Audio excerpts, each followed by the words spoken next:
Invité du plateau spécial animé par notre consoeur Patricia Lydie Mouélé sur la Task Force de l'éducation nationale, le professeur Patrick Mougiama Daouda a présenté les axes sur lesquels les efforts doivent être désormais concentrés pour relever le niveau de l'école gabonaise. On l'écoute.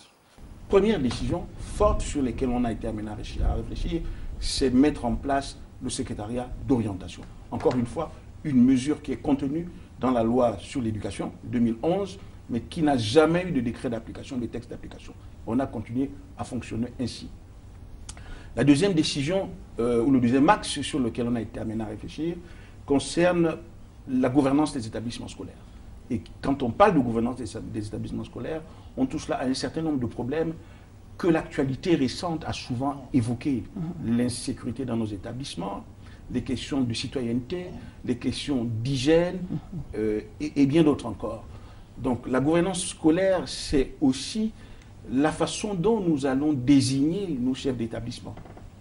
Est-ce qu'il est suffisant, est-ce qu'il est assez efficace de désigner nos chefs d'établissement seulement sur la base de leurs compétences pédagogiques? Ne faudrait-il pas introduire une dose de management? Comment peut-on espérer avoir des résultats efficients si on donne la direction d'un établissement de 10 000 personnes à un enseignant qui n'a jamais eu une notion de management? Donc ça, c'est le deuxième aspect. Le troisième aspect concerne tout ce qui est trait au curricula, au programme, à l'environnement pédagogique.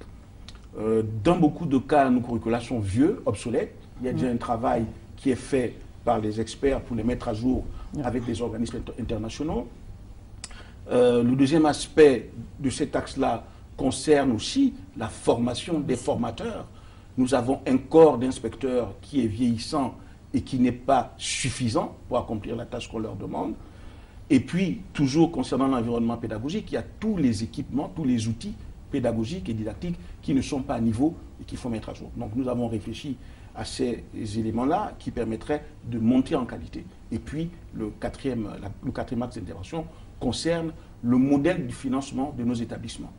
Est-ce qu'on doit systématiquement s'attendre à ce que ce ne soit que l'État sans contrôle qui finance nos établissements?